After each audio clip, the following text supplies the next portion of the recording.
Hello everybody, and welcome back to OMB Reviews. I am the critic who is a cynic. How is everyone doing this evening? Happy and blessed Saturday, blessed feast of Saint Peter Claver, and welcome back to OMB Reviews.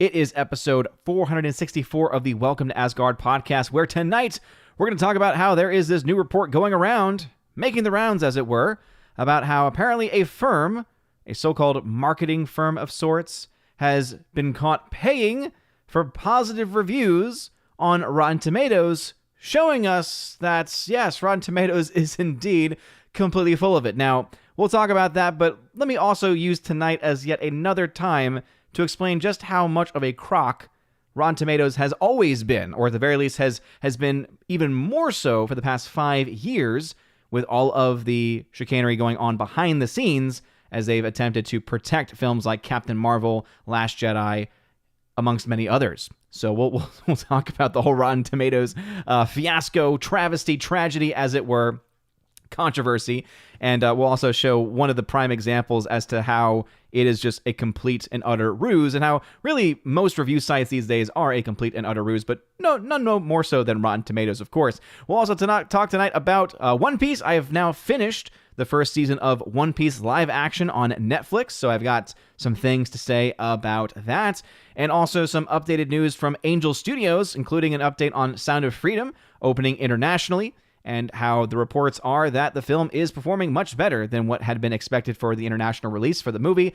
And even though it's not making huge bucks as far as total amount, for the film of its size and from a film of what subject matter it is covering, it is definitely doing very well, and it is looking to probably cross $200 million by the end of the next week or so. Probably has a chance of even possibly doing that by the end of this weekend. So we'll be trying to follow that, but unfortunately when it comes to films like that with much smaller release footprints, you don't always get the numbers right away. So we will again talk about that amongst a plethora of other topics as they come up throughout the evening. Before we get any further, please make sure you smash that like button. A lot of the fire about asking you to smash the rumble button as well. And let's go ahead and say hello to the people in the chat. We got Abomination hanging out over on Odyssey. Thank you always very much, Abomination, for hanging out and for holding down the fort over there. I did also want to give a huge shout out. I see that they are in the chat, that he is in the chat right now, but Twirly Wolf, I want to give you a huge shout out for your $100 donation via Streamlabs. This was off the air.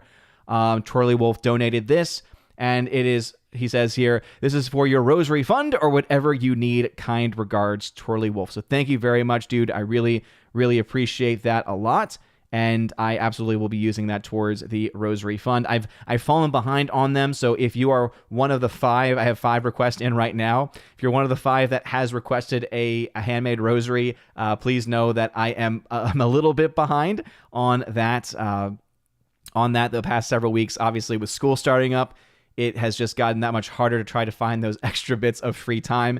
So I'm going to do everything that I can to get those done ASAP. But Twirly Wolf, thank you very much. And I did get your request as well. So I will try to get on that one as soon as possible. Once I start making one of them, it will be very easy to get the other ones. It's mostly just finding the time just to make even one of them can sometimes be a little bit tricky. So again, thank you all very much for y'all's patience with that. Hanging out over on Rumble, we've got King Kane Rumsky. What's going on, King Kane Rumsky? Hope you enjoyed your shout out in the last video that I did on the channel. I believe it was the box office breakdown from last weekend, when I was able to give you a shout out. I can't remember for sure. No, it was the box office preview for this coming weekend, I think. But he says right here, did you see any movies last week? I didn't. Yeah, this Thursday, a couple days ago, there were no new releases that I had any interest in. I have no interest in The Nun 2. I've had no interest ever in that series of films or of that subject matter. As you all know, I stay away from that crap. I do not like when films deal with the demonic, and especially when it's not being done in an accurate fashion, when it's using a lot of that just Hollywoodized, dramatized stuff. It's like you're playing a game, and it's basically similar to when you see those kids and you see those people who are like, oh yeah, let's go ahead and play with the Ouija board. It's like, yeah, you're playing with something, you're playing with fire, and you could get burned. And that is kind of my opinion of movies like that. I just stay away from them.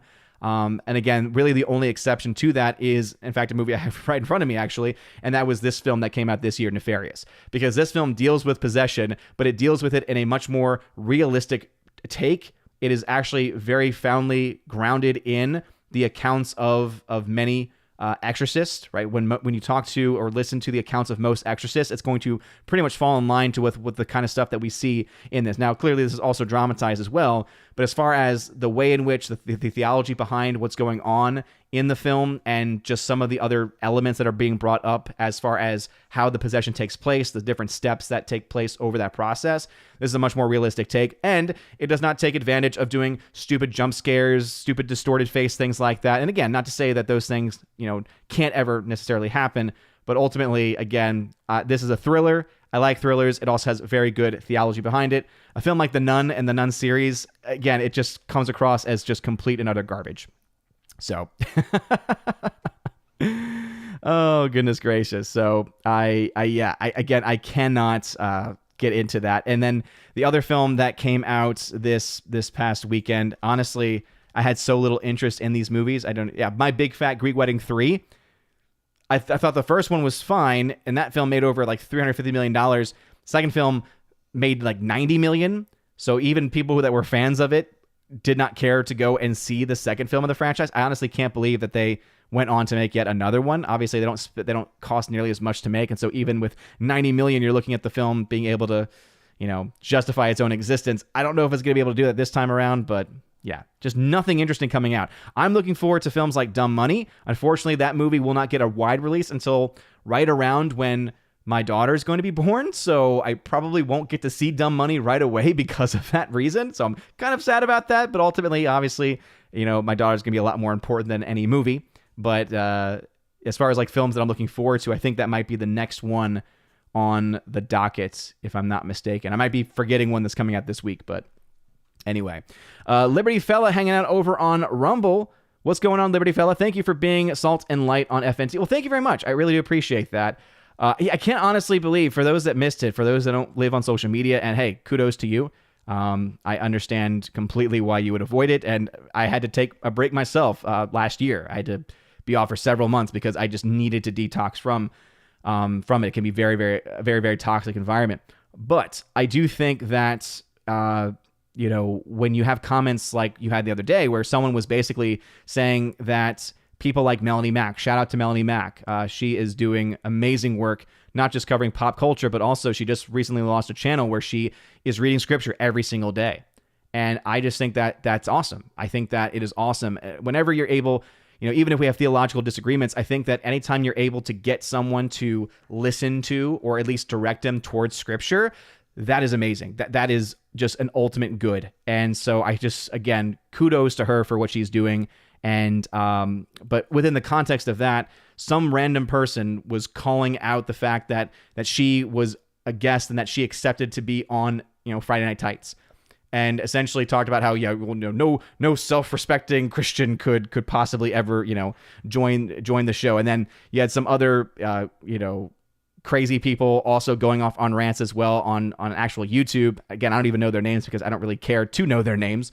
But then they also apparently went after her or critical of that as well. I'm basically trying to say, no self-respecting Christian could do that. My auntie, if she ever listened to an episode of FNT, right, that they would somehow just lose their stuff. And it's like, look, yeah, I agree. That's why there are people that have contacted me and said, hey, I can't watch the show anymore. I would love to support you, but I can't watch FNT because of the language and things like that. And it's like, I totally understand that, right? If you're the kind of person where you can't listen to that without feeling scandalized, I will not pressure you or push you to watch it. At the same time, though, to say that I or Melanie Mack or, extending that out to people like, Jay, like anyone else who's very vocal and is very passionate about their faith in Christ, to say that somehow we can't or that we shouldn't ever associate with people who don't share the same values that we do, who don't speak the same way that we do, that somehow that is something in some way in which we should live our life. It's like, I mentioned this in a tweet. I said, that is the very definition of Antichrist, right? Oftentimes when you hear the word Antichrist, you think, oh, here we go, talking about the Antichrist, right? End times. But no, Antichrist is actually a term that's been around since the very beginnings of the church. All that it means is to be against Christ. Who would have thought, right? Basic English, anti-Christ, against Christ. Like, so anything that is opposing to Christ's message is Antichrist. And so to say you can't, as a Christian, go on either as a guest, these people were not extending it out. It's interestingly, they brought these different things up, and they were focusing on the guest more so than they were on the fact that there is a devout, open Catholic on the actual panel itself. It's like, okay, interesting. But it is the antithesis of Christ, right? Did Christ not go up to some of the worst sinners that ever existed and said, what? Do not sin again. Was very clear with that messaging, but also still approached them, still talked with them, still ate with them, right? Still, extended the hand of friendship. How are we ever going to be able to evangelize, right, if we are not at least talking to other people who disagree with us or do not hold the same values that we do? And you can argue subjectively, like, oh, if it was me, I would be doing this or I would be doing that. But ultimately, it comes down to this too, right? If I were to do some of the things that any of these people, and again, I don't think that they're necessarily acting in good faith. I don't think that they themselves are nearly as serious as they're presenting themselves to be. But if I were to say, oh, what would you do then instead, right? If not talking to them was not an option because, again, that is antichrist, what else would you do? I guarantee you every single other thing that they would recommend would be something that would not actually build any friendships, would not actually be able to build any relationships to where evangelization itself, true evangelization, would not even be possible. Because I guarantee you they would probably make recommendations like, well, you should be speaking up every single time. And it's like, oh yeah, let me interrupt every single time the F word is mentioned on FNT. Good luck. It's like, yeah, that's an easy way to just, one, to make a lot of enemies out of your friends, to become the most annoying member of your group, amongst a plethora of other things. So anyway, just wanted to go off on that bit of a rant because I just find it a bit hilarious, but also at the same time just sad that there are definitely people that I think feel that way. And again, if you yourself cannot actually listen to that without feeling scandalized, I'm not going to pressure or push you to move past those feelings because I get that. I understand that. Because some people can't be around that. To me, it's almost equivalent to, and I know that there is, somewhat of a difference, but to me, it's almost equivalent to if you're an addict, right? If you are someone who you're a recovering alcoholic, you're not going to typically put yourself into a scenario where you're going to be surrounded by alcohol, especially right away, right? Because you know the kind of influence that can have on you. Well, if you're the kind of person where maybe you've struggled with language or thinking, or thinking in a way that is respectable of one's relationship with God and one another, okay, then yeah, guess what? You shouldn't put yourself in those different situations or scenarios, but we're also all different too. Right? Some of us can handle it. Some of us can be put in that environment. And also, guess what? Even the worst sinners in the world, and believe me, there's a lot worse, there's a plethora, an infinite amount of people a lot worse than the people on FNT. Let's just be frank there for a second. I mean, come on. Not exactly the worst of the worst we're talking about when we deal with the awesome people in FNT and all the amazing things that many of them have done. They're not perfect, but guess what? None of us are. None of us are. Anyway, let's go ahead and jump back into the chat. Sorry for that bit of a tangent there, but it was something on my heart I want to talk about. Let's see. Keely Chow here. Sorry, it took me 13 minutes to get into the chat, but at 6:33, Keely says, how are you, Baby Thor and Freya doing? We're all doing just fine. Baby Thor is still trying to fall asleep. He struggles to fall asleep sometimes because he's like me. We can already tell already he's going to have some kind of ADD.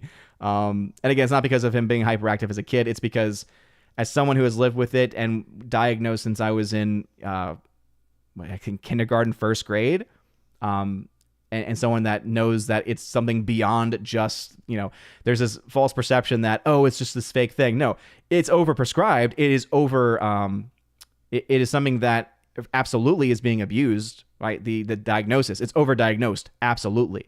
And I think that anyone that does falsely diagnose anyone with ADHD is despicable and should be, should obviously lose their medical license. But it's a real thing as someone who lives with it and knows what it's like. But so anyway, he's been struggling to fall asleep though. I think with that, just again, he's such a social person too. I love him. I love my little guy. Orange Hat Reviews, laying down the law. Again, if you have a comment or a question, please put at Odin, the very beginning of your comment, at Odin. Let me know you're trying to get my attention. I do typically fall about 20 to 40 minutes behind in the chat, so please don't spam. I will get to your comments as long as you tag Or if you're a member, you do not have to worry about tagging. But if you are talking to me, please, or rather, if you're talking to somebody else, please, if you could, tag that person in said chat. Liberty Fella over on Rumble says, I appreciate the folks on FNT mostly have stopped taking the Lord's name in vain. While the panel may not mostly be believers, they care about our culture.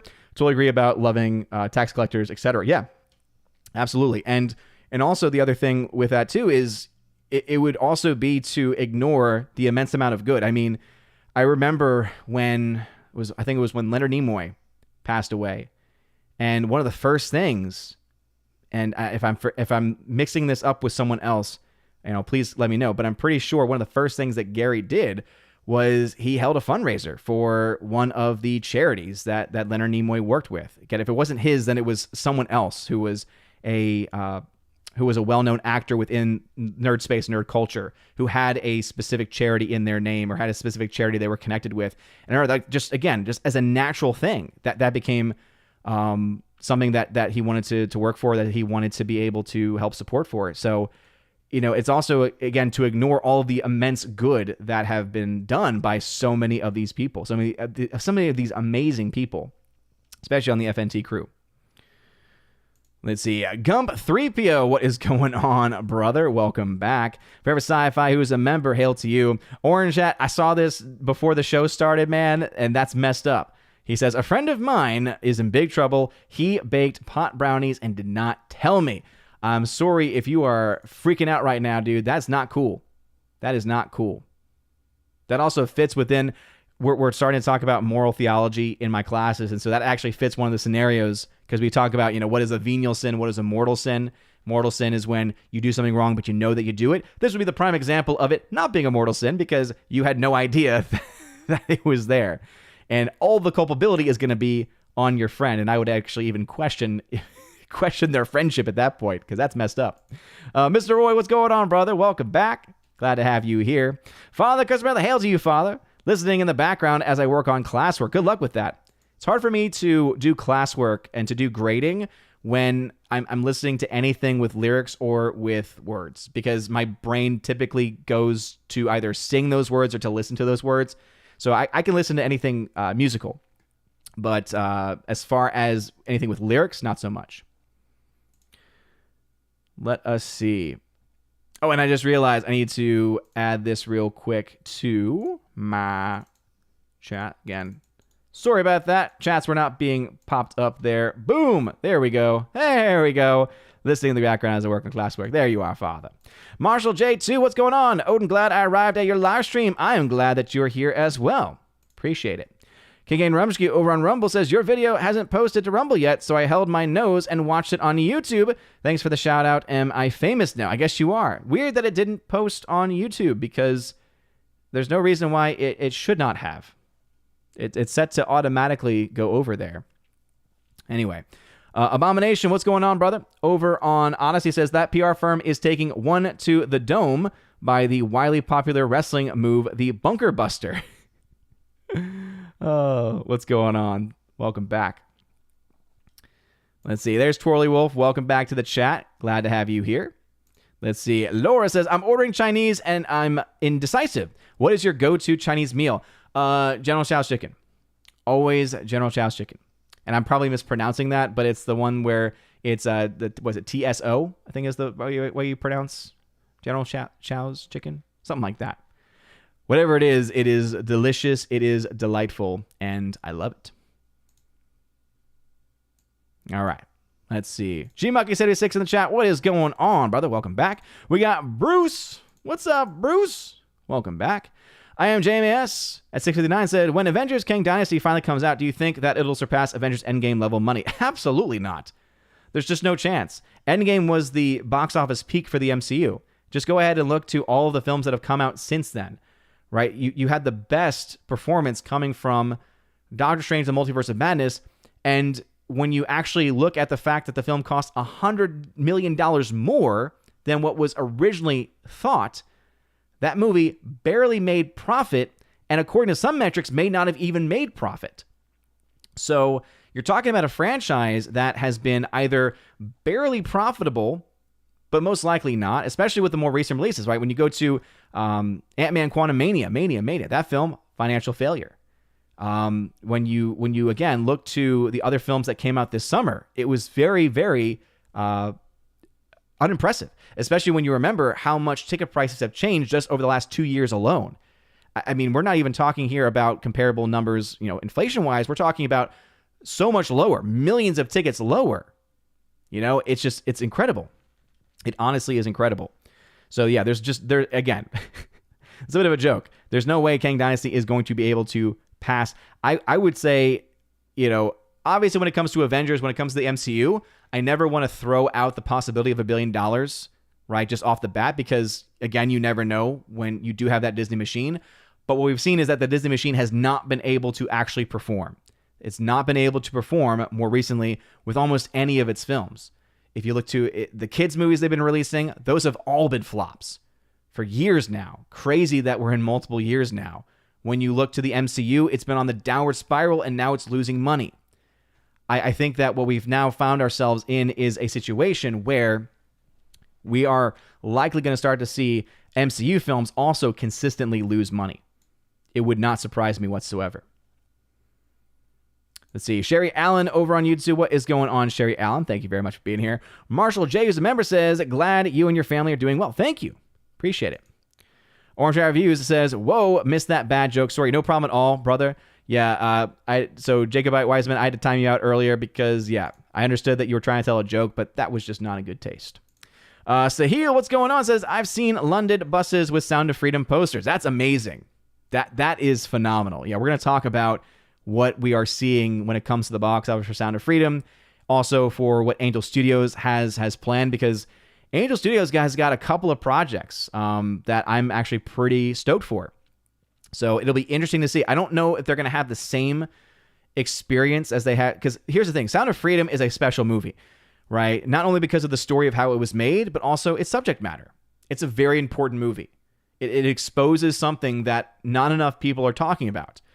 And it's something where when we talk especially about morality in my classes, one of the subjects that always gets brought up, because I have my kids do morality projects where they pick between a myriad of moral issues, and one of them is on human trafficking. And so I always love when students pick that one because it makes them actually do research and realize, oh my goodness, I did not know. So many people do not know the extent to which trafficking happens in our world. And especially with Sound of Freedom focusing on how it impacts children and how it's so much more and so much beyond and so much more disgusting than just your typical trafficking when it comes to kids. It's awful. And that's what that movie exposes. And I think that's why you're seeing so much support for that movie. I don't think you're going to see the same kind of support with the other films they have set to be released, but it will be interesting to see where they do. Because they've obviously gotten a lot of people to support them because of Sound of Freedom, because of their support. Let's see. The K-Man. What's going on? The K-Man. How's it going? Howdy, y'all. Hope everyone is doing well. Hope you're doing well, K-Man. Thank you very much for being here. We got Grumko Tharaka. What's going on? Thank you very much for that super sticker with the mug of, I say this every time, I don't know if that's supposed to be a mug of wine because that's sure what it looks like, but anyway, thank you for that. I appreciate it. Ambrose Chamberpot, what is going on? Hail to you. GK Design, what's going on? Great Wuda, hail to you. Thanks for being a member here on the channel. You were awesome. We got Kimberly G, Killian Shadowcat. What's going on, Kimberly G? Also a member on the channel. Hail to you. Thank you very much for being here. Let's see. Over on Odyssey, we've got some tags. So let me go ahead and go back. Let's see. General Chow's chicken is always a gamble for me. Sometimes it's in the form of slightly rubbery and tart chicken. Other times it's in the form of literal magma. Oh, yeah. I don't think I have never had an issue personally. Now, I have not had General Tso's chicken in a very long time, but that was always my go-to. And it always served me very well. I am also someone that grew up and still am to a very strong extent, a very picky eater. And so that was one that I was able to go to whenever we had to order out with friends or we went out to a restaurant with friends. Like for me, you know, I know that Jeremy gets a lot of flack for this from Geeks and Gamers. I know that he gets flack because of ordering off the kids menu and liking those kind of things. Well, that was me for a very long time. And in a certain extent, I still am. I do love a good burger, right? but my palette has definitely expanded quite a bit. Much of it, I would say, thanks to my wife. Shout out to the lady Freya for that. But that was one of those early things that I was able to kind of discover of, okay, I do like this. It is good. And overall, I enjoy it. Let's see. Jacques Le Suave. What's going on, Jacques? I feel like it's been a while. Jacques, thanks for being back over on Odyssey. Says, if Disney wants to make a comeback seeing profit, they need to add Barbie as an Avenger. Easy billion. That would be interesting, though, because remember, one of the reasons why Barbie did well was because its demographic, right, the audience that it was going out to reach, it was able to motivate. When it comes to Barbie's audience versus Avengers' audience, very different audiences, right? You're talking about a predominantly female audience for Barbie, with the vast majority of those people coming from Gen Z and Gen Y, right? Again, that's the primary audience there. Whereas for Avengers, you're talking about primarily men, primarily male-dominated audience, with the vast majority of that coming from those similar areas, right? But let's just say there's a lot more, numbers-wise, in general, Gen Z and Gen Y, men going to see movies more consistently than you would see with Gen Z, Gen Y women. And we can kind of see the proof of that because Barbie is the only film that has had this kind of success with this specific kind of audience. So it shows that there is clearly a drought of content for that audience. But anyway, yeah, Jacques, thank you very much, man, for hanging out over there today. All right, head back over into the YouTube chat. We'll catch up with a few more, and then we'll jump into our stories tonight. Let's see. Jacob Weisman says Nefarious is a thriller rather than a horror. Yeah, exactly, which is why I am definitely much more fond of it. Great Wuda, who's a member, says, my go-to Chinese food is half chicken and pork fried rice. I've never really been a huge fan of chicken fried rice. It's just never been my thing. I think it's ultimately because usually the rice that I get is not to my liking. I'm very, very picky with rice. It needs to be very soft. And so if there's even, obviously I don't mean like crunchy, but if there's even a hint that it just not being like buttery soft, I have no desire to see it. It really stems from the fact that most of the rice I ever ate up until like the last, 5-6 years maybe, would have been only coming from Popeyes. Popeyes Cajun rice. Ugh. If you've never had it, it's delicious. Not good for you at all, but delicious nonetheless. Great, has a little bit of kick to it. And the reason why is because of how soft it is. So that's why anytime someone tried to make, like I remember one time my mom tried to make it because she knew how much I loved it, but she obviously didn't want me to have to go to Popeyes to go get it. She tried making it for me once, and I was like, it's just not good. It's just not. And it ultimately came down to that texture of the rice. There's just something, again, about what they were able to do with that. Yes. I see Father just put this in the live chat. Odin is a rice snob. I will take that. I will accept that. I will absolutely accept that as something that is true about me. I am absolutely a rice snob because any other rice I have very little interest in. Drives my family crazy. Berg Flicka, what is going on? Member on the channel. Thank you again for gifting those memberships last week. Let's see. Marshall J, whose member says, I finally saw The Little Mermaid on Disney Plus, and to me, it's very bland. Don't see or feel the magic like I do with the original. But Haley Bailey, I can never know if it's Halle Bailey or Haley Bailey, did a good job, but actor played the father not good at all. Yeah, I mean, that's Javier Bardem. Javier Bardem is a great actor. I think that really comes down to the direction and the script. Because, yeah, it was definitely not a good performance from him. But I don't think that was his fault. I think that it was the writing and the direction. And I'm the same way. I know that not everyone agrees with this. I know that there were a lot of people who said, the actress that played Ariel, right? Haley Bailey, that she was a terrible actress. And for me, I'm like, look, she was not a great actress. But to say that she's terrible, like to me, that's a statement of fact. That's an objective statement to say that someone is actually terrible. So to me, it's like, wait, are you trying to say that she's terrible within the same vein that Tommy Wiseau is a terrible actor? Because that is a great example of what bad acting looks like, right? Now, again, you don't have to like her style. You don't have to like her performance, but ultimately, did she do the part just fine? Yes. Now, should we be expecting just fine from our performers? No. I think that's kind of where you can get in to say, all right, this is where we need to be focusing on.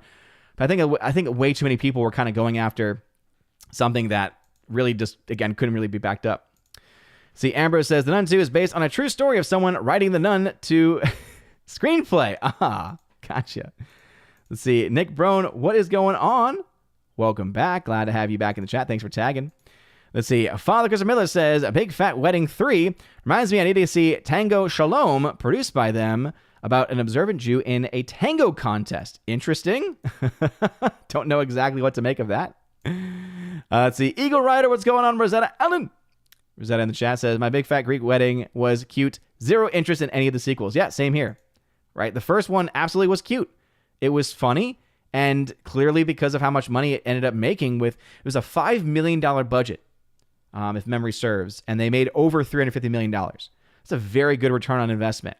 And then they tried to do something, and I remember there was a fair amount of time between the first and second one, from what I remember. And I remember when the sequel was being announced, and the first sequel was being announced, I was like, why? Why at this point would you do this? Other than, well, we made a lot of money with this one. Let's see if we can make a lot of money again.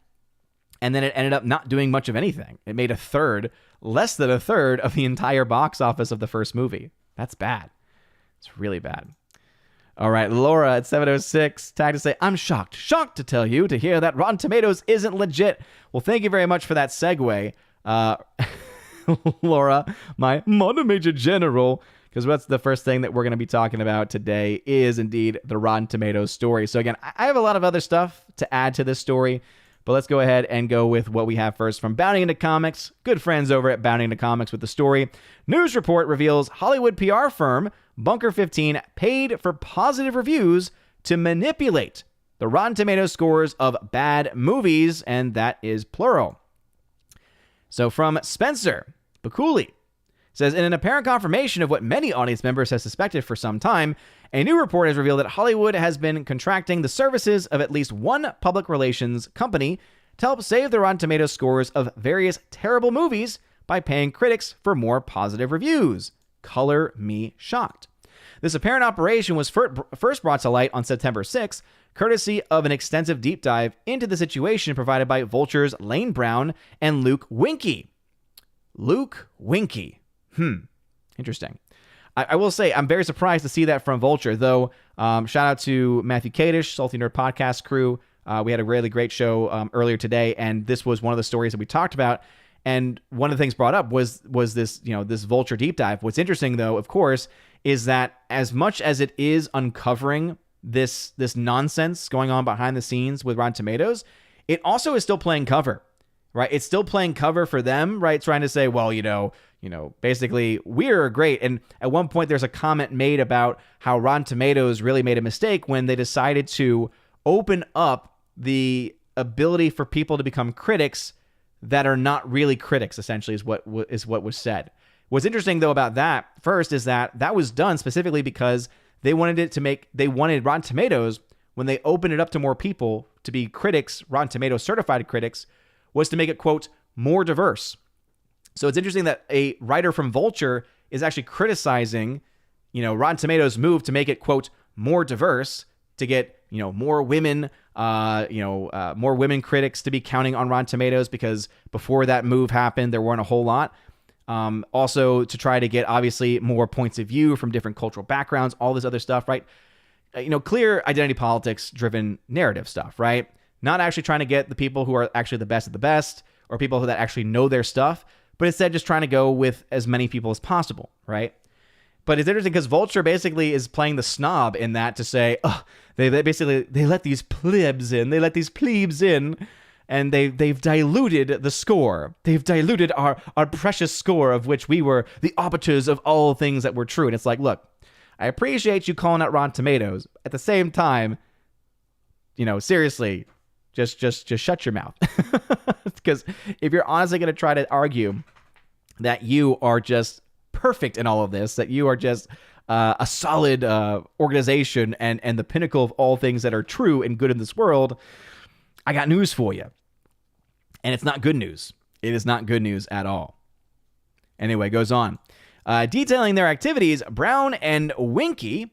Actually, no, first off, let's go before then. According to the pair's report, the PR company in question, Bunker 15, whose official website boasts that the company, quote, offers innovative media planning, editorial support, social media advertisement, and automated promotional engineering to help your film reach top critics and influencers, end quote, has regularly been hired by a number of small to medium-sized films to save their reputations by artificially boosting their respective Rotten Tomatoes scores. Now, what's interesting about that is that even if you have a small or medium-sized film, talking there about budgets, there are a lot of people, there are a lot of studios, I should say, who are going to be the primary funders of said projects. So even if the movie is being produced by a smaller company, if the distribution rights are being picked up by the likes of Disney through 20th Century Fox, or rather 20th Century Studios at this point, or one of the myriad of other companies, guess what? That means that you have major corporations and massive studios that are also involved in this scheme. And it also raises the question, if this is happening for the smaller and medium-sized films, what's to say and how can it honestly be said it's not happening for the big ones either? It goes on. The most damning aspect of this operation, however, is that per several critics, the PR firm pays them $50 or more for each review, a practice which violates the site's own expectation that both applicants and approved critics to honor journalistic integrity and observe ethical behavior. Well, you all know how I feel about, so-called journalist and so-called ethical behavior. It's a bit of a, contradiction in terms there. When pressed by the outlet on this latter accusation, the review aggregator elaborated on their above rule and affirmed they do not allow reviewing based on a financial incentive, end quote. Now, here's where I have a huge issue, because here's the thing. Rotten Tomatoes has been corrupt for a very, very long time, right? Let's just go back to kind of before things started to really go downhill, right? Which is really about 5 years ago. Once The Last Jedi came out, that's when we saw like the first massive wave of changes and of behavior coming from Rotten Tomatoes that ultimately led to their demise, in my opinion, right? So prior to The Last Jedi, how does Rotten Tomatoes actually work? Well, when you typically go to a movie site, when you typically look at a movie trailer or a poster, especially when you're talking about the Blu-ray, the physical media, or just any general promotional materials, what do you tend to see, especially after a film has come out? This film is certified fresh Rotten Tomatoes, right? Or tomato approved. I've always seen those Blu-rays. If you've seen the Blu-rays where they'll actually have the Rotten Tomatoes approved sticker or logo on there, it's a pretty big deal, right? And there are still, even today, right? It was especially bigger years ago, but it's still big today amongst normies, right? People will go to Rotten Tomatoes to see if there is anything good. People will sometimes allow, I know that this absolutely affected me when I was younger too, going through high school and even early college, I would look at Rotten Tomatoes to find out, hey, what's good? What movies are good? What movies are moving the needle?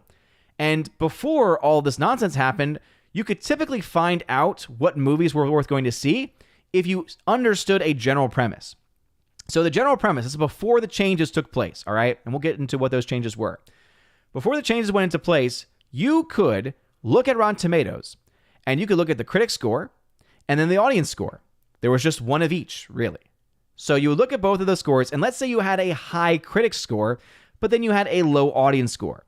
That could tell me, and this is what it would tell me. I would say, okay, this movie, because the critic score is pretty high, okay, must be a pretty good or at least well-made movie, but clearly audiences are not enjoying it. So this is not a crowd pleaser. This is not going to be an entertaining film.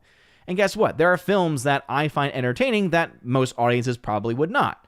Because, again, entertainment is typically something that is a much more, when we talk about movies like this, right, I think one of the best examples or one of the best explanations of this would be from actually Martin Scorsese, when he described the Marvel films, the MCU films, as being like a roller coaster, right? Where it's, again, all about the entertainment, but there may not be a lot of actual, depth to the story or depth to the movie itself, right?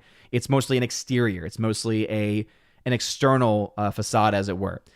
And so when you would look at a score like that, high critics, low audiences, that's what you could gather. Meaning, I went in saying there's a 50-50 chance I'll like this movie.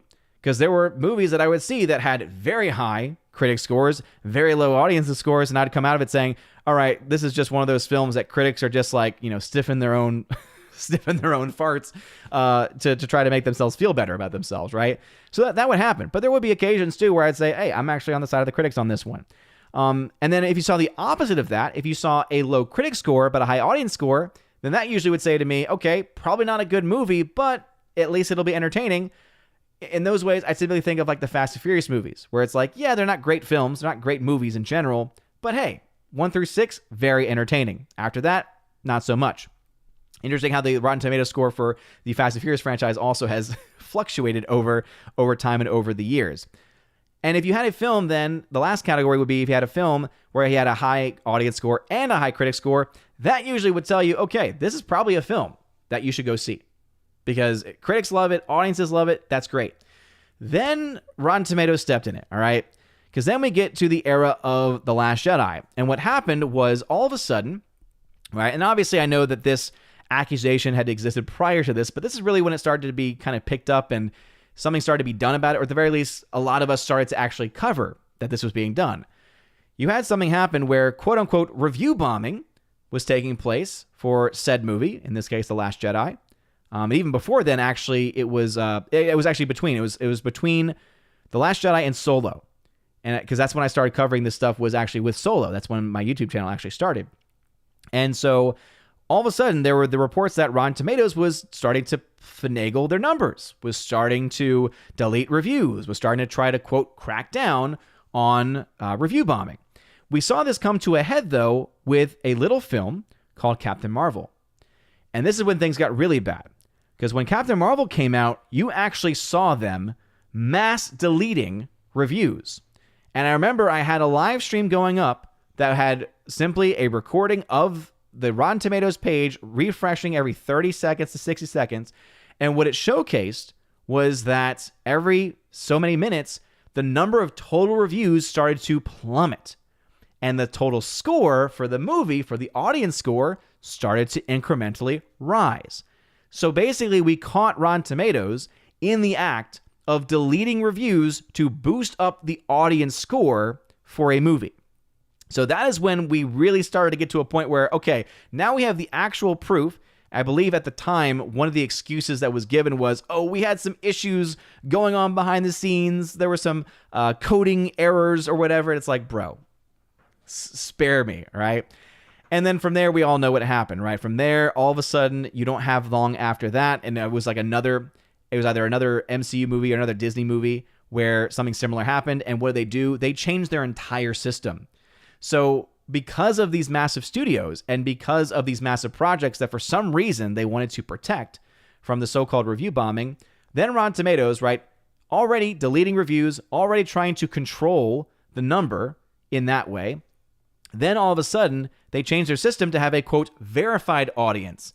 And what that means is that through Fandango, because Fandango and Rotten Tomatoes, same company, if you buy your ticket through Fandango and it's connected to your Fandango account on Rotten Tomatoes, it means that when you post a review, it goes under what's called a verified audience. Now, in concept, it's a decent idea because what that means is that, hey, these are people that I can confirm have actually bought a ticket. The problem with that, though, is that requires me to trust them. And when we've already caught them mass deleting reviews to boost the score for a movie, why should I then trust that your so-called verified score is at all legitimate? You've given me no reason to trust that. Add to that the fact that your already broken system is already inherently flawed, because some people don't realize this either. The Rotten Tomatoes score as we know it, right? When you see something is called 64% rotten, or actually, no, that would be considered fresh according to Rotten Tomatoes. That's another issue too. But let me actually bring this up right now because I've got a little bit of kind of to show you just how broken Rotten Tomatoes system actually is. All right, let's go to Rings of Power. Y'all remember Rings of Power? Lord knows I don't. I've actually forgotten about most of it because of how bad it was. So Rings of Power, Season 1. All right, this is the first episode of Season 1. All right, 83% fresh. Now, when you do look to the entire series has a fresh rating in the 80s range, around 83, 84% or so, all right? Now, here's what the interesting part is, right? What does that 83% mean? When you are posting, or let's say you are a Rotten Tomatoes certified critic, when you are posting your review, you are then given the ability to choose between one of two options, either a button that says fresh or a button that says rotten. So it's not that you gave a review and then gave the film a 5 out of 10, and then that automatically is going to count as a rotten score or a fresh score, right? You actually are actively choosing. So you can give a terrible review for a movie or for a show, And you can then still click on the fresh rating. So that's, again, how broken this is, because, and I remember showing this back. This was a couple years ago now. I think the video is probably still up there. I actually go through individual reviewers, like actual reviewers, and show you they gave the same score, because not all reviewers give a score. Some reviewers just give words, and then they will choose either the fresh or rotten rating at the end of the day. But some people, especially those who work on, bigger sites, they'll give a score like a 5 out of 10 or 4 out of 10 or 3 out of 5 or a 2 out of 4, right? Different people use different scores. But the same reviewer, I found this multiple times, they would have given a 2 out of 4 for 2 movies, and yet one of them they would have marked, because we can look this up, they would have marked fresh for, whereas the other film they would have marked rotten for. And that is the reason why it's a complete and utter facade. It's why it's a complete and utter crock.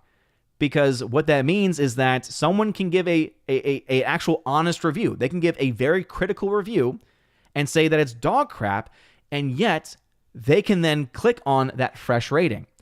So even before all the stuff with Captain Marvel, The Last Jedi, all that stuff, even before then, the score was already not looking very reliable, all right?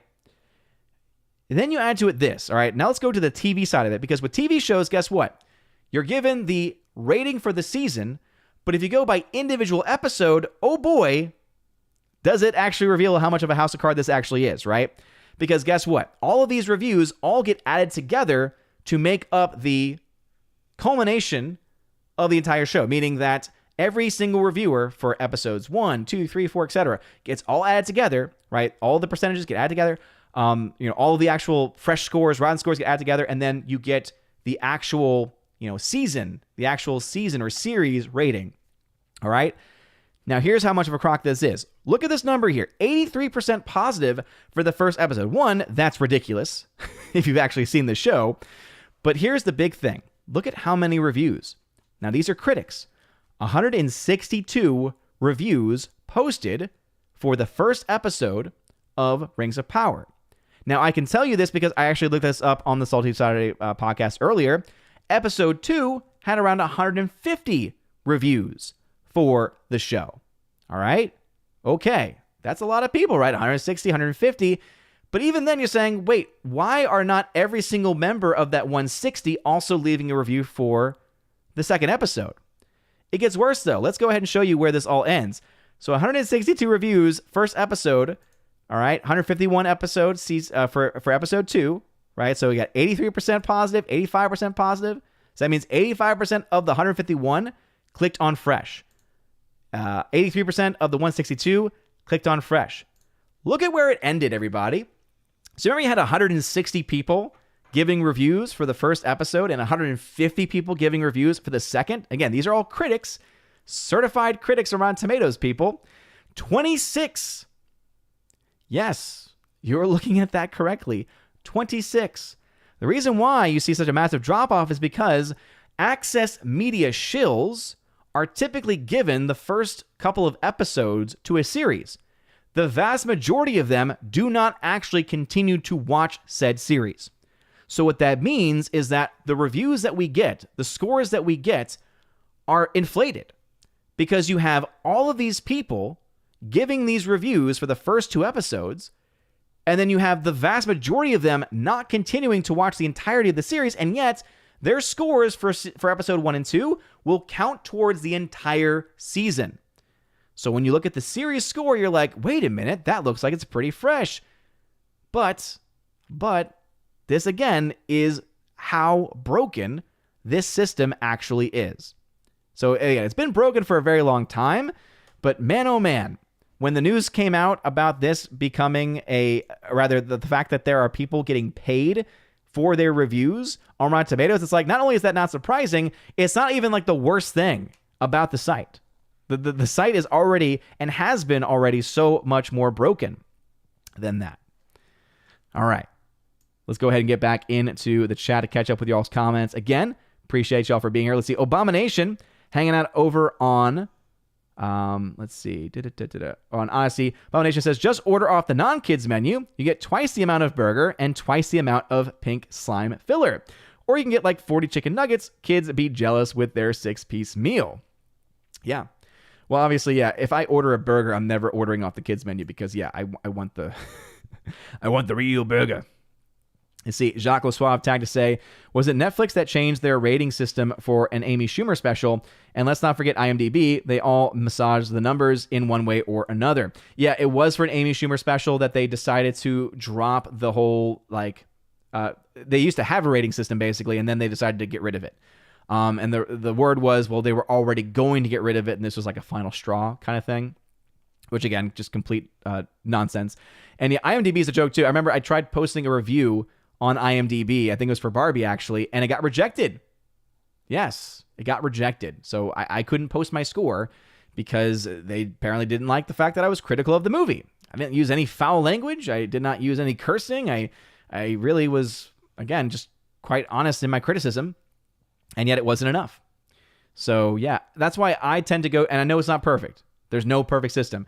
That's why I tend to go with, as far as major rating sites, I go with Metacritic. And the reason why is because Metacritic is the only one where the score you're seeing actually has value to it, because it is going to be the average score of anyone whose reviews posted there. So for instance, if a critic gives a movie a B, and then another critic gives the film a 7 out of 10, they actually, and you can look this up because they're very transparent about it, they'll tell you, hey, a B has this numerical value, a 7 out of 10 has this numerical value, here's what the average score would be.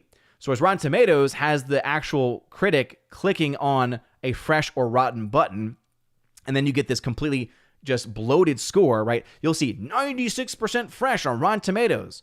That means 96% of the critics that posted their reviews clicked on the fresh button. But if you actually break down the numbers, you can actually find in there, of the people that have scores, what the average score is. Typically, it's around 10 to 15 points less than the so-called Rotten Tomatoes score.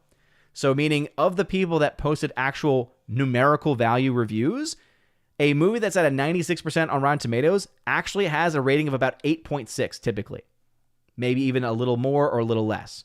But usually there's quite a vast difference between those two. With Metacritic, at the very least, you get one, mostly unrestricted user reviews, and then two, of the critic reviews, you actually do get a much more reliable numerical value given. Let's see. K-Man says, only movie I was going to see this weekend was Gran Turismo, but the closest theater to me already took it out. Yeah, it's not doing well, unfortunately, and I'm sad that you were not able to see it. It was very, very good. All right, chat jumped on me like it always does. 708 in the chat, 752. So I haven't been this far behind in quite a long time, but anyway. Super Anime Gamer, hey, what's up, my dude? What's going on, Super? Eagle Rider says, as a Christian, we are called to go to the sinners and be a light unto them. Yep. Let's see, Kiki Ramsky, I say, it's literally in their name, Rotten Tomatoes. Yeah, I agree. Let's see, over on Odyssey, see, Abomination says, I think Az made a review for Lord of the Rings of Amazon, the Lord of Amazon, the Rings of Prime show, and they threatened to delete his account or something. Yeah, I remember that. I remember when he had mentioned that. And yeah, they threatened to delete his Amazon account, I believe. So it's just, it honestly, it's so insane, the lengths and the breadths that they will go to do this nonsense. Let's see. Laura Evan says, the Bible doesn't say only to preach to people who agree with you. It encourages Christians to go everywhere and spread the faith. Exactly. Amen. Jacobite says, would you watch a King of the Hill movie? Probably not. I was never a huge fan of the King of the Hill. I think some of it's funny, but not really my cup of tea overall. Father Miller, who is, of course, a member, Chaplain of the channel, says, it's why I, as a priest, am not ashamed of going to these events. I love the friendships I've made and look forward to seeing everybody. Great guy like Man of War isn't Christian, but he's a heck of a guy. Exactly. And again, how can you possibly expect to ever be able to evangelize? And remember, with evangelization, we don't just mean simply you're reading the gospel to somebody. It means that you are being the light of Christ to them. I think it's a quote that's often attributed to St. Francis, who says, preach the gospel and if necessary, use words. And I think that is something that, of course, is very much rooted in Christ, right? That simply to build that relationship, that does not mean that you ignore the sins. That does not mean that you do not ignore the brokenness that could be there. But the only way you could ever even hope to reach somebody is through relationship. Let's see. Father says, let alone every time the C word is mentioned. Oh, yes, that word. That word is definitely a bit grating. Luckily, that is not mentioned nearly as much as some of the other words on there. Let's see. Ambrose says, I'm perfectly imperfect. Eagle Rider, internet Christians are the ones stalking me, telling me I deserve views. Makes me lose the moral. They don't know. Yeah, they don't. They really don't. Fidget Shadow Kenny Lee says, hello, Odin. How is your weekend going? It's going fine so far. Laura says, my daughter had issues falling asleep, but I never knew it was a symptom of ADD. And again, it's not something that's only exclusive to that, but it is one of those symptoms too, because basically it's, you can't turn your brain off in certain instances, right? So, for me, once I'm asleep, but it does take me a long, I use melatonin to help me try to fall asleep. And it ultimately comes down to the fact that I can't shut my brain off. My brain is always just too active to be able to fall asleep. See, Eagle Rider says true ADHD can be tracked in brainwaves and reactions, stimulants. Yeah, there's also other tests that can be done as well. There's behavioral tests. I remember it was one of these behavioral tests that was on. It wasn't like a computer. It was a system where basically it kept track of your reaction time, and that's something where it makes a lot of sense that if certain things are happening, that your reaction time gets impacted because of that, because your mind can't stay focused. See, Ambrose says, pot brownies, don't get Cosby'd. Yeah, Orange Chat, be careful, man. Be careful. EJ Paladin, what's going on, brother? See, Father says, speaking of morals, one of my students asked me, what if the priest accidentally used vodka for a baptism? What if the altar boy accidentally used bleach? Oh, goodness. Wow. That's about as extreme as you can get in those examples. But then ultimately you have to get back to, form and matter. So if the matter isn't present, you don't have a sacrament. Let's see. Father says, I said the odds of that happening are like X finding a girl saying yes to him. Yeah. Oh, that's a good one. That is a really, really good one. Let's see. Orange Hat says, ADHD, ADD don't just harm your attention span, makes it hard to focus. Your mind is a highway and it's going at 1,000,000 miles per hour. That can make it hard to fall asleep. Happened to me for years. Yep, exactly right.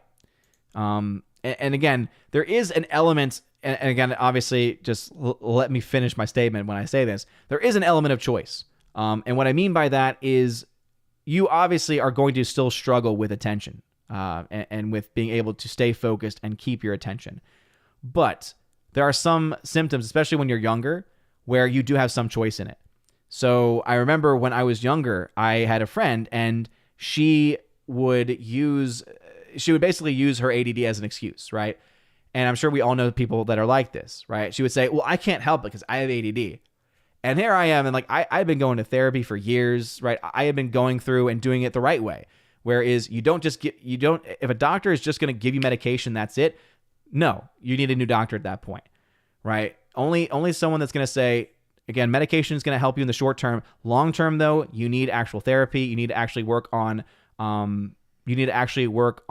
plan. You need to work on different tools that you can use to try to help you stay focused, so that you're not just relying on the medication, basically. So I remember when she said that, I remember calling her out saying, that's preposterous, right? You have control of your actions. It's not easy. It's going to be more difficult compared to someone that doesn't have it. But to try to say you have no control over your actions, right? Again, we're not talking up here, but your actions, like that's one of those things that drove me nuts when people would try to say that. It's like, no. ADD specifically, that's just not something that's going to be typically a part of that, right? And so it was, again, stuff like that made me upset. See, Amber says, I fall asleep to audiobooks that I fall asleep to audiobooks that I've heard before and never to this stream. Hey, there you go. I try to keep things uplifted. EJ Paladin, been a while since I caught one of these live at Deus Vault, sir. Yes, absolutely. God wills it. Marshall J2, did you hear Disney offer $1.99 for Disney Plus for new subscribers if they subscribe? No, I did not.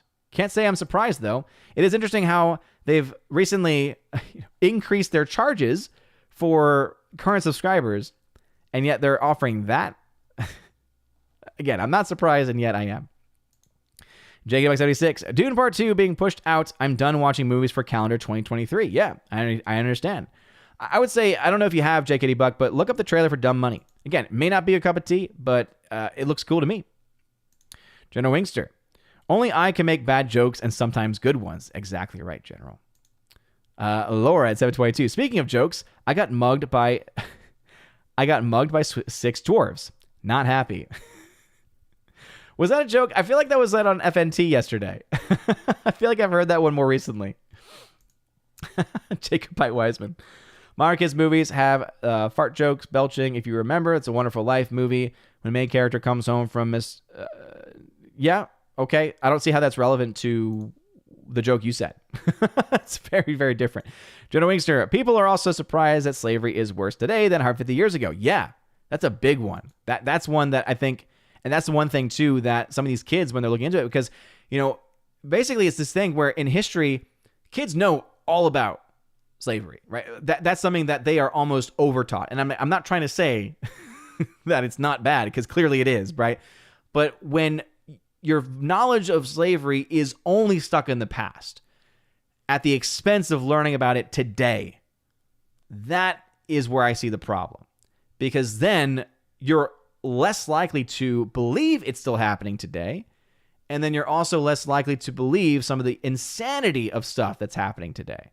So there has to be that balance, right? It was like, absolutely, we need to know our past so that we don't make the same mistakes. We need to understand the mindset and the logic behind those evil actions. But we also need to recognize that a lot of that evil still exists today. We're just not as willing to admit it or to talk about it. So, let's see. Ambrose says, I grew up extremely picky eater due to autism. I changed big time. Yeah, absolutely. I've heard so many accounts of diet being a huge factor when it comes to a lot of people who struggle with autism. General Wingster, it's true. Odin would never eat my cooking. He got better. General Wingster. For those that are not aware, Wingster likes to claim he is actually a secret account for my wife, the Lady Freya. I can confirm that is not true. However, I find it hilarious every time he does it. Sherry Allen tried to say, I'm good. Not much is happening here. Took my dad out for coffee for a belated Father's Day. Hey, that's awesome.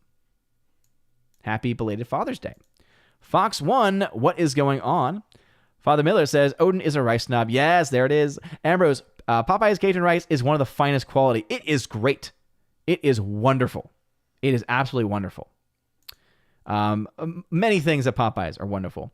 My go-to meal, since you brought up Popeyes, I brought up Popeyes first, but since you repeated it, my go-to meal is either the 3 or 5 piece, depends on how hungry I am, 3 or 5 piece spicy tenders, gotta be spicy, with a side of Cajun rice, and of course, got to get that biscuit, right?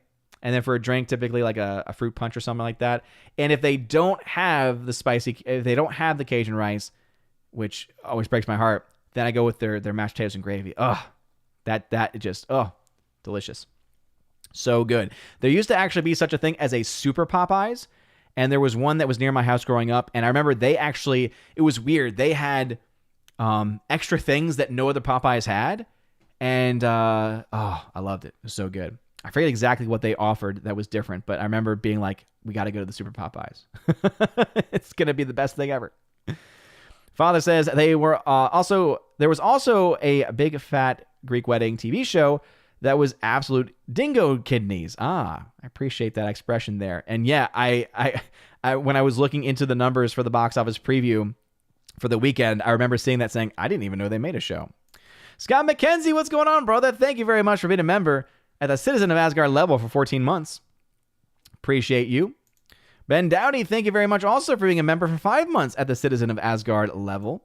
You're awesome. Jenna Wingster, who's a member, says, don't worry, Odin. Your check is in the mail. Just send me the list of your planned giveaways. We have to make this look authentic. That's the thing. I don't typically plan them. The only planning I typically do is for anyone who's the Keep of the Bifrost level and above, over on the Discord channel, where there's a special giveaways channel over there. And that's the only one where I plan, because I have a lot of Criterion Collection films, but specifically Kurosawa films that will be in giveaways. Actually, right now, there is currently a giveaway that's going to end soon. There is this beautiful 4K edition, Criterion Collection edition of The Princess Bride. It's got a little book in there with a couple of essays, amongst a plethora of other things. And so I got 2 copies of that I'll be giving away in the next day or so. Jenna Winkster says, hearing Winky brings up some unpleasant middle school memories. Oh, boy. Yeah, don't go on. Don't go on. Ambrose says, I like so many Razzie Award winners, so Rotten Tomatoes doesn't apply to me. Yeah. And that's why, as I said, you kind of had to understand beforehand, you had to understand how it was going and what it all meant. See, Orange Hat, who's a member, says, I remember what they did with Captain Marvel. I do too. Yeah. I mean, again, I know that stream was up somewhere, or the video's up somewhere. I think it was on my second channel, which got rebranded. And so because of that, because it was like a 20-hour stream or so, but it was amazing. It honestly was just amazing to see happen in real time. Orange Chat says, it was the ultimate wall of defense. Yeah. Absolutely. Orange Chat then goes on to say, Captain Marvel was the movie that caused Rotten Tomatoes to overhaul their site. Yep. And again, I think that it was it was with that one that you started to see the audience verified scores. That to me was the absolute biggest change overall. And it was just not good. Amber about, please, no more orcs. Seriously. Jonah Wingster, these critics are so fresh, they be slapping Chris Rock at the Oscars. Oh, I see what you did there. Over on Odyssey, Abomination says, 150 years ago, the people who respected each other would follow a certain book, which told slaves to treat their masters properly, and likewise told masters to treat their slaves properly. Today, it seems more people don't follow that book. Yeah. Absolutely. And over on Rumble, Kincaid Rumsky tagged to say, next time you have trouble falling asleep, just think of a 2023 Marvel show. Maybe I'll just think about the concept of going to see the Meg 2. Maybe. And actually, no, let's just be fair. If I'm going to have to fall asleep to any show, it's going to be Ahsoka. Ahsoka will put me to sleep any day. That is the most boring show I think I've ever seen in modern memory. Kimberly G over on YouTube says, I always look at the audience score. If it's above 75%, I usually like it. Venom was the first movie I noticed such a huge discrepancy. Yeah, and especially once they added the verified versus unverified score, right? Because when you see like massive discrepancies between the so-called so-called verified score and the all score, essentially the unverified score, as you will, the argument that they're going to give is, well, that's because there's review bombing going on. It's like the whole review bombing concept is just such a sham, because when you think about it, are there people that might actually be planning to come to a site just to give it a 1-star review after not seeing it? Sure. Are there not also going to be people that are going to be dropping 5-star reviews? One, to counter that, but then also two, who would have also thought the same thing, saying, hey, this movie, based on the trailers, seems to support my agenda, ergo, I'm going to give it a 5-star rating. Again, I think it has to go both, it does go both ways, and I think to try to argue that for sure that someone giving a 5-star or a 1-star review is for sure going to be a bot, or is for sure going to be a shill or whatever it might be, I just don't see how you get there. I don't see how you get there. As I said, I think that Rotten Tomatoes has one thing going for it, in that I do think it's interesting to have a rating from people that you can confirm have actually bought a ticket. But even then, that's something that can be manipulated too. So I don't trust it. I do not trust it. Ryan Liu says, is Letterboxd better for user reviews? In a way where you can get probably... So there are a lot of users on Letterboxd, so you do get a pretty large volume for a lot of films from what I have seen. The issue there is that I feel like there is a level of snobbery with Letterboxd. And what I mean by that is there are some films which are just bad, and yet they get like very high ratings. So it's one of those things where it's a yes or no. It's a yes and no. If there's any politics, or if there's any identity politics stuff in a film, I don't think you can trust the scores on Letterboxd because of the user base. And that's a user base, because if you think about Rotten Tomatoes in general is something that's used by a lot of people from different sides as far as the all audience score goes. Whereas something like our Letterboxd is used by a very specific set of members for the most part, as far as like the diehard users are concerned. So again, all of them have their issues with it. The only reason why, again, I go with Metacritic is because its audience score is pretty much open. So there's not a lot of people that typically post things there, but you can. And again, so-called review bombing happens, I guess, or you could argue it happens in a much clearer way than any of the other sites. The thing that I am drawn to Metacritic most about, though, is specifically the critic score, because if you go to the critic score on Metacritic and you compare it to the average rating, not the Rotten Tomatoes score, but the average rating by critics on Rotten Tomatoes, they're almost identical. So as I said, you have a 96% fresh on Rotten Tomatoes. The actual score from critics who give a score is probably going to be around 8.5, like 10 points lower than the so-called Rotten Tomatoes score. If you were then to jump to Metacritic, typically you would then see that score. And again, this is the primary score that you see. You can, of course, dive further into it, find individual scores, stuff like that. But it's the main score you see. It's actually going to be closer to 86. So you're more likely to get a much more accurate portrayal of what the general sentiment of critics is. Whether you like that or not, or trust that or not, hey, totally get it. But if you're looking just for what the general sentiment is among said critics, you're more likely to get that on a Metacritic versus any other place. Jacob Wiseman says, but at times, don't you have to cast out the wicked amongst you? And again, when we talk about this, we have to recognize that we do have to call out evil when we see it, for sure. But there is a way in which we call out wicked. Again, by wicked, we mean sin, while also recognizing the humanity of the person, of the individual person. Let's see. Rosetta adds here, behavioral tests help, but they do not give 100% on their own multiple conditions, give the same readings. Well, again, I think that when you get down to some of the more complex tests, that's going to be also testing for a myriad of other things too. And so, again, when I was diagnosed very young, they did not have nearly as many tests as they do have now.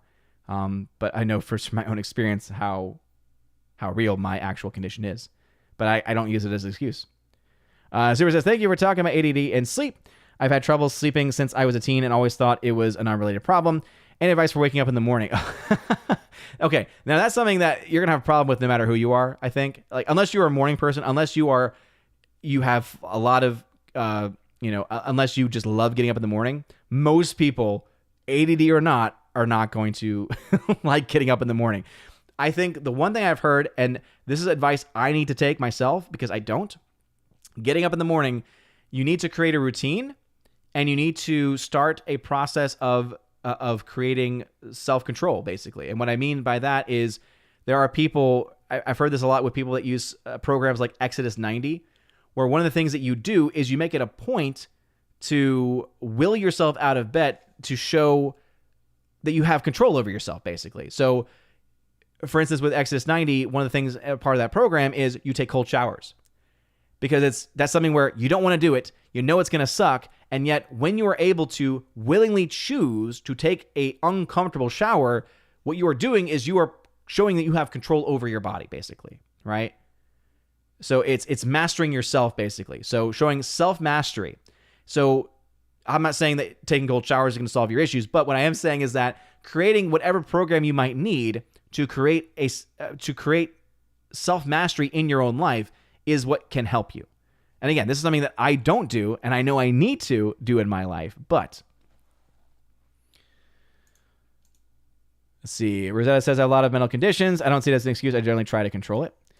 Father says, ADD and sleep sucks. The brain will not shut off. It's like one moment you're awake and the next you're out. Try reading about 60 to 90 minutes before bed. Yeah, and this is something, too, that needs to be said. There's a lot of research now that also shows this, too, that in the era that we are now in with social media and cell phone usage, you have many kids today who show symptoms of ADHD when in reality, they're phone addicts. So screen time is also a big key factor here because some of you might be thinking, hey, I have had similar experiences, but if you're someone where maybe you're younger and you have or maybe you use your cell phone a lot or you use social media a lot, especially the cell phone aspect of it, that it could also be that you have trained your brain because of the different signals and because of the again, getting that type of stimulus from your phone usage, that you have actually created in yourself, within your brain chemistry, the symptoms of what would seem like something like ADHD, when in reality, it's not. And what they found, though, is that in these vast majority of cases, what they've done is they've then limited the usage and the brain has returned to a normal state. So that could also be it too. Again, I'm not a doctor. I want to make that very clear. It should already be pretty clear, but I am not a doctor. So obviously always, try to find that out for yourself. But I do think that there is a lot of stuff that we can take from this, though. Abomination over on Odyssey says, there is a morning? Yeah, I know, right? Kike Rupsky says, I was barely able to wake up for this live cast. Dang. He was also very offended that I had to throw the Meg 2 under the bus like that. Sorry, not sorry. All right. Let's go ahead then and jump back into some more news here today. So first off, let me go ahead and give my quick thoughts on One Piece. And then we'll jump into the chat again after I do a little bit of Sound of Freedom Angel Studios coverage as well. So One Piece is a great show. I have not in a very long time felt sad that a show is over. Now, again, I know that there's going to be more episodes, but here's the interesting thing. As you can see from this article here, and this is from today, so obviously something could have changed, but as of earlier today, as it said from the title, Netflix's live-action One Piece producers say scripts are ready for second season, expect to receive renewal decision in the next week to 2 weeks. That means that One Piece live action has not yet gotten renewed for a second season. I don't see how this show doesn't get renewed almost immediately. Isn't it kind of infuriating that there are shows that have been shown to not be popular, that have been shown to have massive drop-offs in audience, that somehow got instant renewal? And yet a show like this, and again, maybe it's because, hey, they saw what happened with Cowboy Bebop, and they didn't know what's going to happen with this show. I hope they realize now the problem with Cowboy Bebop was not because it was a manga turned anime turned live action that's the problem, but it was because the live action adaptation of the anime of the manga was garbage, was not respecting the source material, was trying to change things for a, quote, modern audience, whereas One Piece, on the other hand, said, hey, we obviously have to have the same problem because it is hard to adapt things. It is hard to adapt things, especially when it comes from an animated world, when you have things like people who can stretch and do the massive punching and all the fun silliness that anime typically has. But if you actually respect the source material and you do the very best you can to present it as faithfully as you can, people are going to respond well. And as someone that is not a big anime person, again, I do like anime. I've mentioned this previously. I do love Studio Ghibli films. I love Miyazaki. There's a lot of stuff there. Dragon Ball Z would be kind of like the biggest of shows that I would be watching from anime. But ultimately, I'm not really in that world. So I actually did not know anything about One Piece until I started this show. And as soon as they start to go into the storyline, I'm like, wait, this is about pirates? That's awesome. And then they start getting into the character developments, and it just comes across as this is what I would think a live action anime would probably be like, because it is cartoonish, it is fun, and it gives people something to look forward to. And as I said just a few minutes ago, I have not had a show that I am sad that it is over, that I am sad that there is not another episode for me to be able to watch in a very long time, especially amongst modern stuff. This is one of the best of the modern shows that we really have. And it's amazing, too, that there are really a couple of shows, because I think I mentioned Twisted Metal last time. Twisted Metal, I have a little bit more of an issue with because of language, sexuality, stuff like that. There is some language in here, but really, it's amazing because it is really a live action cartoon for older audiences, for teens and up.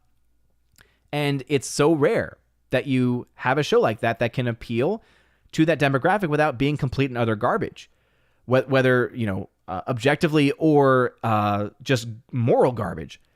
This movie, or rather this story and this show and this adaptation does such a great job of, again, from people who have seen it, they've said it's a great adaptation, but also just as someone coming at it from the outside, it does such a great job of showing you how friendships and how relationships can and should be built, what they should be based off of, right? How when you make a mistake, you can come back, that it's not the end, that there is a pathway forward. You have to obviously make amends, but there is a pathway forward. I love it. I think this show is fantastic, and it's so good that I have actually started to look into, because I know there's a lot. I know that it's a huge manga, and I know it's a huge anime series because it's still going on today, and there's like, hundreds of episodes, something like that. But I am even considering diving into the world of the anime because that's how much I enjoy the story, and I don't want to wait. I don't want to wait to find out what happens next. So, yeah, I love this show. I think it's great, and this is coming from an outsider who does not know anything about the source material, and it infuriates me to no end that a show like this is still waiting to be renewed when there's been so much garbage put out there that has gotten almost instantly renewed.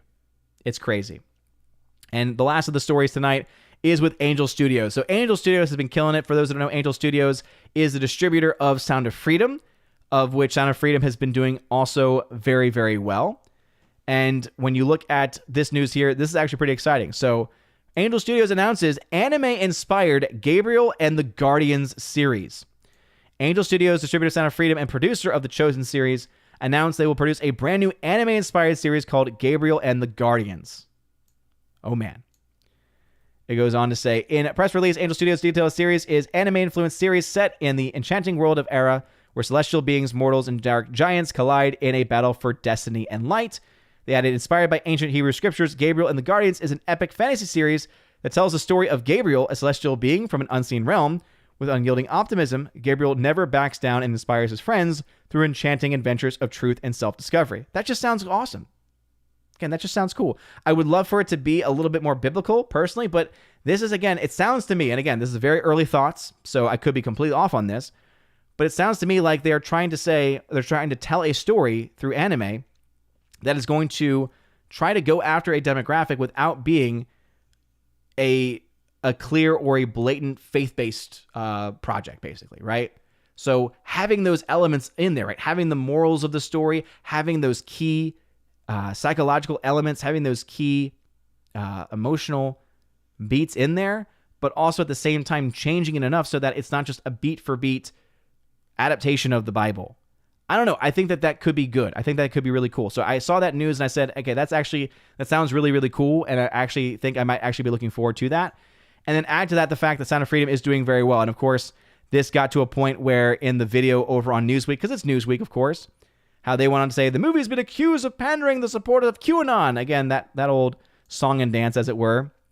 But the big story is this. Sound of Freedom has smashed box office expectations outside of its biggest market, the United States, which comes as no surprise to its director. Obviously, a huge surprise for the media and for Hollywood, of course, because they never had any hope or any belief in this movie. We were told we only have a 1% chance to be successful, but it was our audience that came out and defended the movie. And it's thanks to the audience that we survived the attacks from critics. Absolutely. Absolutely. The film about child sex trafficking became the surprise hit of the summer in the United States, making $182.5 million despite only having a budget of $15 million. Sound of Freedom also outperformed mega franchises Mission Impossible: Dead Reckoning and Indiana Jones: Dial of Destiny to become the 10th highest grossing movie of 2023 so far. And again, when you take into account the budget, but not even just the budget, how the story came to be, how Disney put this film on ice, and also the media attacks, the nonstop media attacks against it. Oh, goodness. It truly is amazing. It truly is amazing. So, again, shout out to them. This film is doing phenomenal. And again, some box office stuff there. I don't care really about The Nun or Big Fat Greek Wedding. But I do obviously care a lot about Sound of Freedom because it's just great. And it's pretty much finished making the amount of money, or most of its money at this point in its release is $60,000. But it's been out for 66 days and still making money. $190 million worldwide is where it currently is. $7.6 million in the international markets. And again, it's looking like this film is outperforming any and all expectations in the international market. So kudos to them. It's looking like $200 million is absolutely going to happen. And the question is, how much more does it make? So kudos to them. And if you have not seen it yet and it's coming to your country, go watch it. Go show it some love. All right. Let's go ahead and end things by finishing these last comments that we have. So please hold any new comments. Any comments that have already been posted, I will be getting to. Let us see. Let's see. Abomination over on Odyssey says, I'm torn. I never would have expected Netflix, the company with cuties and dear white people, to have an actually good anime adaptation that I haven't heard of a lot of negativity about. Yeah. And again, that's just kind of the old adage of just because you have, not this adage, but just because you have a garbage company or a garbage creator does not mean that good content cannot come from it. And I know that some people are like, ugh, I can't even believe that you're even talking about having Netflix or anything. It's like, look, if you want to boycott it, I fully support your boycott. And I've mentioned this previously. The prime reason why I still have it is because that is not a battle I'm willing to have with my wife. Happy wife is a happy life. You pick your battles, and that one to me is not one worth that is having. That's just, again, that's where I stand on that. If you don't like that, okay, I got news for you. But if you want to boycott it, and if you want to not have it, hey, I fully support you. I fully support you in that. But, yeah, it's good. It really is good, Abomination. Over on Rumble, King and Rumsky says, I was barely able to wake up for the live cast. I got that one already. Anyway, Kevin Wang says, what streaming services do you sub to? So let's see. In my family, we've got pretty much all of them. I recently canceled Criterion because I just wasn't really using that one. But yeah, pretty much any of the main channels. Jenna Wingster says, I rewatched Liar Liar today. I missed 90s Jim Carrey. Oh, it was the best, wasn't it? It was so good. so good. Jeremy Zakowski tried to say, my brother went to Popeyes a few months ago and all he got food poisoning. Oh, no. He went to the wrong one, dude. All right. Because I've been to Popeyes so many times in my life. Not as many as you would think, but so many times in my life that I've never gotten food poisoning from there. So you just went to the wrong one. He just went to the wrong one. General Wingster, oh, you skipped my comment. I called you a racist because you hate white rice. I see what you did there. I'm sorry that I skipped over it. That was not my intention. A racist. That's great. Forever Sci-Fi, rather amusing that people calling us all bots for hating on their crap were busy paying people to say it was good. I know, right? Isn't it a bit silly that is the side where they decided to go? Let's see. Zero Cool, what's going on? Welcome to the chat. Marshall J, thank you very much for being a member here on the channel. Says, did you see the new Godzilla TV series trailer that be coming to Apple TV later this year or next year? I can't remember exactly which one. No, I thought there was just the two movies. One was coming at the end of this year from Toho, and then the MonsterVerse one, which I have no interest in. Let's see. This is actually the brainwave test has been around since the 80s for ADHD, but most doctors would not refer them. Exactly, but that's essentially the same thing I was just saying. Forever Sci-Fi says, the most effective technique I found is that once I get out of bed, I make my bed, gets me started, and removes the temptation to get back into bed. Yeah, again, I think that is a great example of you don't have to just do a cold shower, but something that will motivate you, but it all comes down to self-mastery, right? So, yeah, absolutely. That's a good recommendation, Forever Sci-Fi. I like that. Berg Flicka, thank you very much for that $20 donation via Streamlabs. Brother, thank you so much. That was very, very generous. Thank you for donating via Streamlabs because YouTube ain't getting none of that. Says, thank you for your time and insight from a Christian perspective on pop culture. No problem at all, Berg Flicka. And thank you for your love and for your support. I really do appreciate that. Let's see. Orange Chat. Oh, man. I feel so bad for you, Orange Chat. Don't you apologize. I feel bad for you. I gotta go. It's gonna be hard right now. I feel the stream has been going for a duration of 3 hours. Time is warping on me. Dude, Orange Chat, I'm so sorry that happened, dude. And yeah, definitely get your friend in check for doing that. That's not cool. Jacob Weisman, concrete work is self-mastery. Super says, exactly, it's manufactured ADHD. The kids are impulsive and they can't stand being bored. Another common one is teachers assume it's ADHD when little kids are bored in school. Yep, absolutely. That's why it is important for us to be able to distinguish between the two. General Wixer says, Dr. Odin, he totally is a doctor. No, I am not. I am not a doctor. How dare you? Jonah Wingster, Meg 2 sucks and people on Rumble are fake. Boom! Shots fired, King Kane Rumsky. General Wingster throwing that hot fire. Berg Flicka, still upset over how they butchered Cowboy Bebop. Also figured Meg was bad. How much worse could Meg 2 be? After $25 wasted on Amazon, found out it could be worse. Oh, dang. So Berg Flicka is saying the Meg 2 is worse than the first one. I thought the first one was fun. It's not a good movie, but it was entertaining. It's everything I wanted it to be. Everything I wanted it to be. And the second one, I'm like, look, the first one, it could only ever be so good. And it was really one of those things where it's just so silly and stupid that it's fun. But when they decided to make a sequel, I'm like, okay, I can't. I just can't. No, I can't do it. I can't do it, Captain. I don't have the power. And with the Cowboy Bebop, I didn't even give the live action a shot because I'm like, no, I don't trust you. Super says, gotta be honest, I'm shocked this was any good. Knowing how crazy One Piece is and knowing Netflix's history with anime. Good job. Seriously, give credit where credit's due. For sure. You don't forget about the nonsense, but give credit where credit's due. Rosetta says, I am a huge manga fan. Cool. Jacobite says, live action anime is Power Rangers. Yeah, I mean, I don't actually know the history of Power Rangers all that much. I grew up with the 90s TV show. But I guess, yeah, I know that the footage was used from a Japanese show. So I'm assuming that is from a Japanese anime. But then the other stuff that they added in with the American actors would have been, I guess, their own stuff. I don't know. I don't know too much about it. But we are running out of time. Let's see. Oh, Zero Cool. Just put at Odin next time, brother. But I see you tagging my channel here. Says, you ever watch Outlaw Star? No, I did not. And then, do you sell rosaries? I don't know what to do with them, but I want one. I don't sell them. I give them away. So if you go to my website, ombreviews.com, ombreviews.com, you'll see there's a tab listed as rosary request. Just fill out the form, and I send them away for free. If you want to donate, there is a link and explanation of how to do that, but you do not have to. And appreciate any love and support. But yeah, I give those away for free.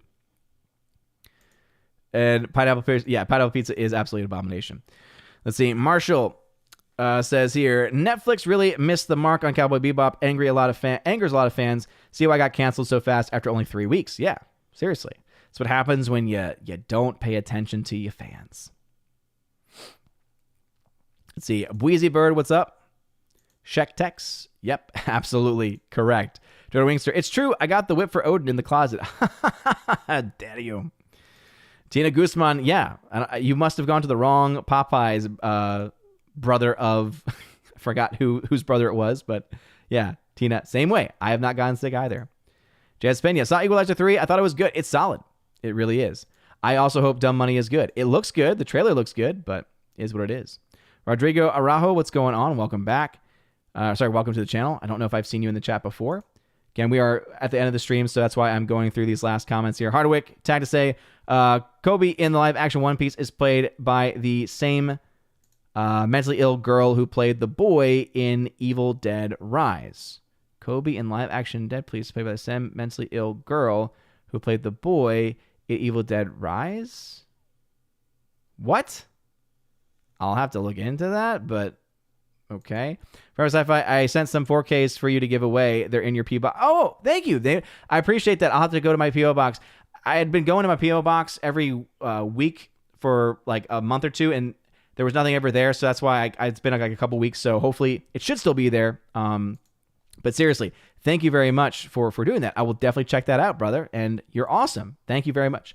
So that's going to be it for me, everybody. I'm just a few minutes over time tonight, so thank you again for watching. Bit of a recap, right? Sound of Freedom doing very well internationally. Angel Studios announcing some pretty cool projects. The other project I did not mention is the fact that they are actually going to be releasing next year in March, I believe, a movie about St. Francis Xavier Cabrini, an amazing woman who set up and created a lot of schools here, and I am just so looking forward to it. If you've not seen the trailer for it, it actually looks really, really good.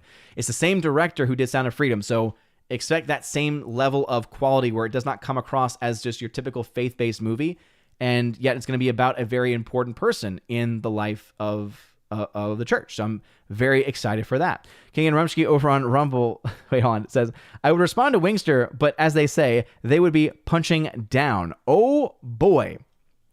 Oh boy. Goodness.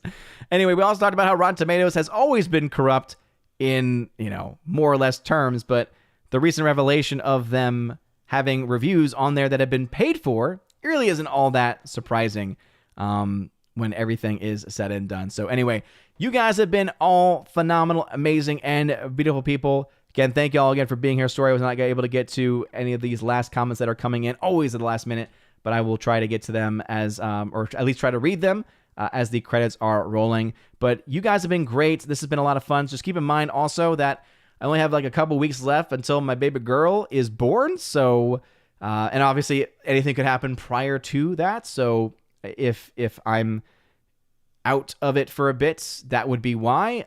If things go according to plan, I'll be able to announce that I will be out of it for a time, and I will keep y'all updated as much as I possibly can. But anyway, just wanted to give y'all a little bit of a heads up on that. But for this week, it should be a pretty normal week, ultimately, when everything is said and done. So thank you all very much for watching. You guys are all amazing and beautiful people. Hope you have a wonderful rest of your evening. And as always, God bless.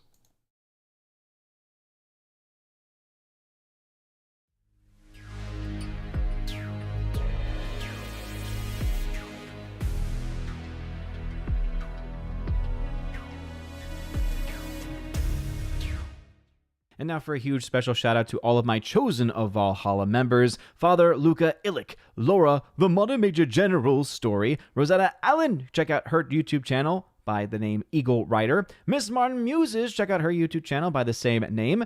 Also to Matt317, check out his Twitch channel of the same name. Mr. Roy and ZK-Man, check him out over at xtheboundaries.co. Thank you very much for being my chosen members this month. And if you want your name shouted out at the end of every live stream and video, also access to a podcast, access to a giveaways channel, and tons of other stuff, go check out to be a member today in the links in the video description below. You guys are all amazing and beautiful people. Have a wonderful rest of your day. And as always, God bless.